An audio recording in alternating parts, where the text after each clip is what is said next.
Hi. இப்போ நான் பைபாஸில் வந்து வண்டி போயிட்டு இருக்கேன். வண்டி ஓட்டிட்டு போயிருக்கேன். வண்டி வந்து எனக்கு பைபாஸில் சடனாக ஆஃப் ஆயிடுச்சு. உடனே வண்டியில் வந்து இன்ஜின் பிளாக் வந்து நான் ஸ்பாட் பிளக் கழட்டலாமா வேண்டாமா? கண்டிப்பாக நீங்கள் வந்து கழட்டக்கூடாது. ஏன் வந்து கழட்டக்கூடாது அப்படின்னு சொல்கிறேன் அப்படின்னா, இன்ஜின் வந்து ஃபுல் ஹீட்டாக இருக்கும். அப்போ ஸ்பார்க் பிளக்கும் ஃபுல்லாக ஹீட்டாக இருக்கும். ஸோ அந்த நேரத்தில் நீங்கள் வந்து ஏதாவது நட்டு போல்ட்டை வந்து லூஸ் வருது, ஸ்பார்க் பிளக் வந்து லூஸ் வரும்போது நமக்கு வந்து இன்ஜின் பிளாக்கில் வந்து டேமேஜ் ஆகலாம், த்ரெட் வந்து டேமேஜ் ஆகலாம். சப்போஸ் ஸ்பார்க் பிளக்கில் வந்து நமக்கு அந்த இடத்துல ஹீட்டாக இருக்கிறனால அப்படியே வந்து த்ரெட்டனுங்க வந்து அப்படியே மெல்ட் ஆகி டேமேஜ் ஆகிறதுக்கு சான்சஸ் இருக்குது. ஸோ 10 நிமிஷம் 5 நிமிஷம் நீங்கள் வெயிட் பண்ணி தான் இன்ஜின் பிளாக்கில் எதை கழட்டணும், அதாவது பார்த்தீங்கன்னா நெட் அண்ட் போல்ட்டு கழட்டுறீங்க, ஸ்பார்க் பிளக் கழட்டுறீங்க அப்படின்னா ஒரு 10 நிமிஷம் வெயிட் பண்ணுங்கள். இன்ஜின் வந்து அதுக்கப்புறம் எந்த ப்ராசஸ் பண்ணுறதாலும் பண்ணுங்கள். ஸ்பார்க் பிளக் உடனே கழட்டக்கூடாது. ஓகேங்களா? இப்போ ஸ்பார்க் பிளக் கழட்டும் போது ஸ்பேனர் வந்து கரெக்டாக நேராக வச்சு கழட்டுங்க. சில பேர் கிராஸாக வச்சுட்டு வேடிக்கை பார்த்துட்டு பேசிட்டு அப்படி கழட்டுறீங்க. இப்படி பண்ணுறனால நமக்கு என்ன ஆகுது அப்படின்னா, நமக்கு ஸ்பார்க் பிளக் வந்து கட்டாக இருக்க சான்சஸ் இருக்குது. கட் ஆச்சுன்னா நமக்கு இன்ஜினோட டாப் ஹெட்டை கழட்டிட்டு போய் லேத்தில் கொடுத்து எகைன் த்ரெட்டனிங் போட்டு நிறையா ப்ராசஸ் பண்ணணுங்க. இதுக்காக தான் சொல்கிறது, ஸ்பார்க் பிளக் கழட்டும் போது கேர்ஃபுல்லாக கழட்டணும். வேடிக்கை பார்த்து கழட்டக்கூடாது, பேசிட்டு கழட்டக்கூடாது, பெண்டு பண்ணி கழட்டக்கூடாது. ஓகேங்களா? ஸ்பார்க் பிளக் தான் மெயின். ஒன்று மாட்டுச்சு அப்படின்னா அவ்வளோதான், இன்ஜின் பிரிச்சே தான் ஆகணும். ஸ்பார்க் பிளக் கழட்டிட்டேன். இப்போ எப்படி க்ளீன் பண்ணணும் அப்படின்னா, டாப்பில் இருக்கிற எலக்ட்ரோடுக்கும் மிடில் இருக்கிற எலக்ட்ரோடுக்கும் நடுவில் வந்து நமக்கு கார்பன் கண்டென்ட் வந்து கண்டிப்பாக ஃபார்ம் ஆகிருக்கும்.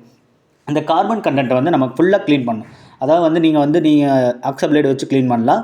இப்போ அந்த கார்பன் கண்டென்ட் வந்து க்ளீன் பண்ணுறதுக்கு எக்ஸ்ட்ரலாக பார்த்தீங்கன்னா எம்எஸ்2 யூஸ் பண்ணி கூட நீங்கள் க்ளீன் பண்ணலாம். ஓகேங்களா? இப்போ ரெண்டுக்கு நடுவில் வந்து கேப் வந்து நமக்கு கம்மியாக இருக்கணும், இல்லைன்னா அதிகமாக இருக்கணுமா அப்படிங்கிறது இருக்குது. அது வந்து இன்னொரு ஷார்ட்டில் பார்ப்போம்.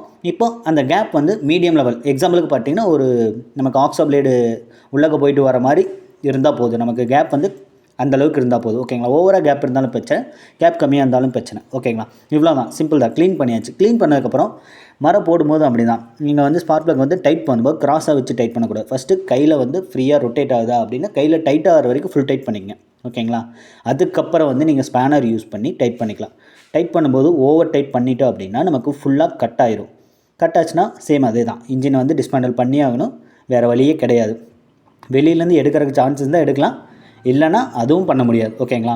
டைட் பண்ணும்போதும் ஸ்பேனரை கரெக்டாக வச்சு டைட் பண்ணணும். பெண்டு பண்ணி டைட் பண்ணிட்டேங்க அப்படின்னா முடிஞ்சு போச்சு, அவ்வளோதான். ஓகேங்களா? இப்போ ஸ்பார்க் பிளக்கை நான் ஃபுல்லாக டைட் பண்ணிட்டேன். ரொம்ப லூஸ் இருந்துச்சு அப்படின்னா நமக்கு கண்டிப்பாக வந்து வண்டி வந்து ஸ்லோ ஸ்பீடில் ஆஃப் ஆகும், வண்டி ஸ்டார்டிங் ட்ரபிள் இருக்கும். ஓகேங்களா? டைட் பண்ணுறது ப்ராப்பராக டைட் பண்ணிங்க. ரொம்ப டைட்டாக இருந்தாலும் ஓகே தான், இருந்தாலும் கட் ஆகிற அளவுக்கு நீங்கள் வைக்கக்கூடாது. ஓகேங்களா? ஃபுல் டைட் பண்ணிவிட்டு நமக்கு வந்து ஸ்பார்க் பிளக்கோட கேப் போட்டுக்கலாம். கேப் போடும்போது கரெக்டாக போடணுங்க. கேப் போடும்போது யாராவது ஸ்டார்ட் பண்ணிட போகிறாங்க, ஏன்னா ஷாக் அடிக்கிறதுக்கு சான்சஸ் இருக்குது. ஸோ கேப் வந்து மழை தண்ணி உள்ளக்க போகாத மாதிரி இன்பில்ட்டாக இருக்கிற கேப்பாக வாங்கி போடுங்க. ஓகேங்களா? பிளக் ஹோல்டரை சொல்கிறேன். ஓகேங்களா? அவ்வளோதாங்க, சிம்பிள் தான். Thank you. Thanks for your support.